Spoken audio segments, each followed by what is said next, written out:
Violence against women at epidemic levels and is a threat on par with terrorism, UK police warn. Here's a summary of the article.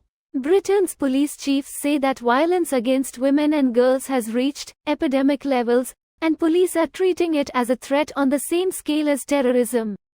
July 23, 2024, 8:01 am. London, violence against women and girls has reached epidemic levels, and police are treating it as a threat on the same scale as terrorism, Britain's police chief said Tuesday. More than 1 million violent crimes against women and girls were recorded by UK police in 2022 to 2023, accounting for 1/5 of all recorded crime, a new report commissioned by the National Police Chiefs Council and the College of Policing said. Violence against women and girls is a national emergency, Deputy Chief Constable Maggie Blythe said in a statement. We need to move forward as a society to make change and no longer accept violence against women and girls as inevitable. Britain's government last year classified violence against women and girls as a national threat to public safety, and police forces were told to prioritize their response to the issue in the same way as they do terrorism and serious organized crime. The report said thousands of police officers were newly trained to investigate rape and serious sexual offenses in the past year. This post received a score of 5,600, with an upvote ratio of 92%.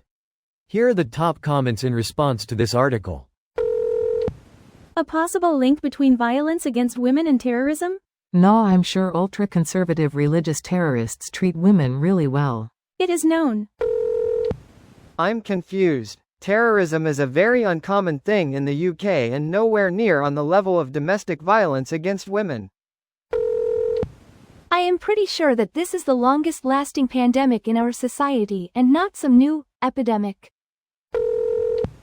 It's alarming that violence against women is being compared to terrorism in terms of threat levels. Both need urgent attention and action.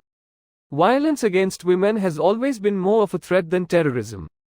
Women are killed, usually by their partners, every single day. No terrorist organization can boast that sort of body count. Not to forget, you will hardly find a terrorist nowadays who is not also a misogynist, to extreme levels.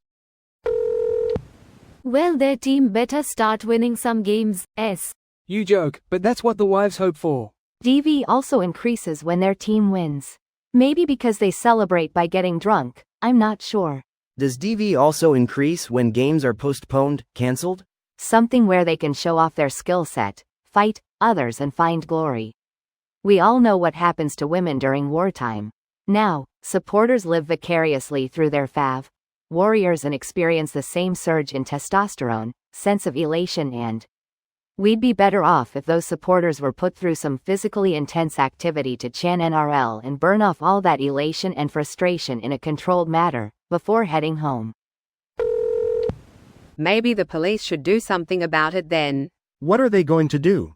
Arrest themselves? Ooh, careful hurting cops' feelings. We all know that's the worst crime you can commit. Well, since it's the UK, whatever solution they come up with for this is very likely to include millions more new surveillance cameras everywhere. If cameras aren't working, use more cameras. Cameras in everyone's home in every room is the solution. It's like 1984 was a vision plan for megalomaniacs. Terrible news, but I enjoy how the top keywords form basically the exact opposite headline. Police women against girls crime. That could be a yacht crime thriller novel premise. Not even a hint on why it happens. Is it immigration, rising incel culture, declining mental health of the population? Surely, recognizing the reasons it happens should be the first step to prevent this epidemic from spreading even further. Dude read the article, or at least gloss it over. I did it in tense, and you can see that it's because of rising misogynistic influences radicalizing men. It's actually why they compare it to terrorism, because as part of counter-terrorism they look at online radicalization. This video was automatically created by Reddit to speech. The article and comments in this video were selected from Reddit according to their upvotes, and any paraphrasing was performed by smmry.com, without any human intervention.